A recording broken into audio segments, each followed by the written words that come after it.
Hey everybody, Adam Savage, and I am surrounded by MythBuster props for an excellent reason, and that is, well, these props have all spent the last decade traveling around the United States as part of a science museum exhibition called MythBusters, the Explosive Exhibition.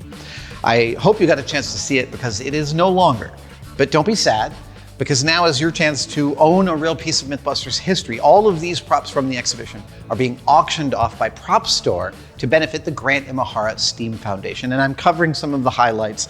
And this is I'm particularly fond of this highlight because this is some behind the scenes MythBusters ephemera. These cameras, we're gonna auction these off as a lot, all three of them. As you can imagine, on MythBusters, we broke a lot of cars, we set a lot of buildings on fire, we detonated countless explosives. But what you often did not see is how many cameras we destroyed.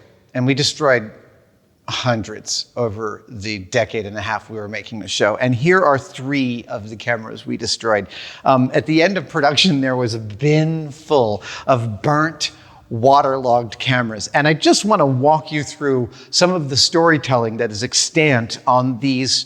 I mean, they are beaten to hell, but they also tell a story, and it's worth walking you through it. First of all, there's the issue of sound.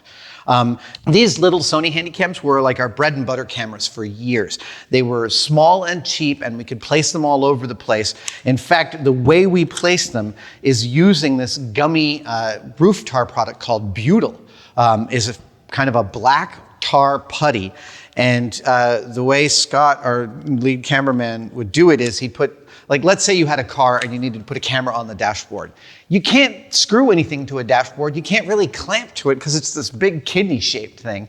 So what Scott would do is he'd lay down masking tape on the dashboard and then stick this big ball of butyl putty to the masking tape and then jam the camera into the ball of butyl. So each of these cameras has just this like wonderful patina of stickum on the bottom. This one doesn't, probably because it got destroyed before it got a chance to.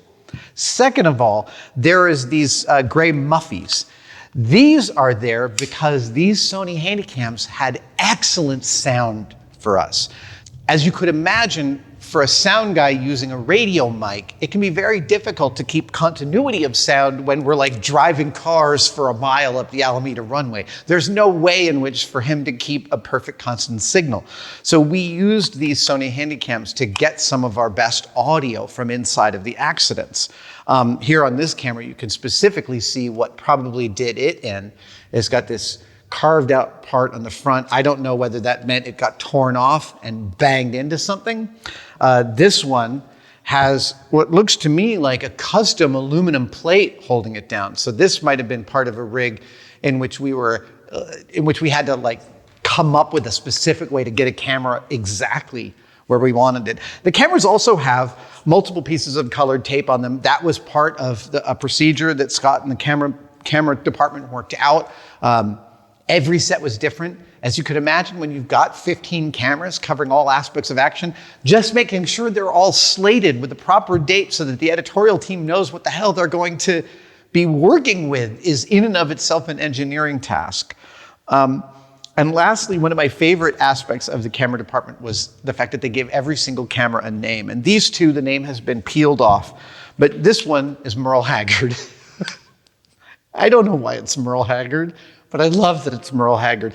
There were all sorts of different, Sergeant Bat Guano from Dr. Strangelove was one of the cameras. There were all the Spice Girls for a while. Jurassic Park dinosaurs, I think, was one of the nomenclatures. Like I said, we probably went through about 75 of these cameras over the course of doing MythBusters, and now is your chance to buy these three. I personally would recommend you like displaying them all together in some kind of window box, but that choice is totally up to you. When you handle them, you'll feel some sticky crap on your fingers. That is like making you almost an unofficial member of the MythBusters crew. Yeah. So get it today. The web address is propstore.com/MythBusters. All of the proceeds go to benefit the Grant Imahara STEAM Foundation. Thank you guys, and I will see you next time.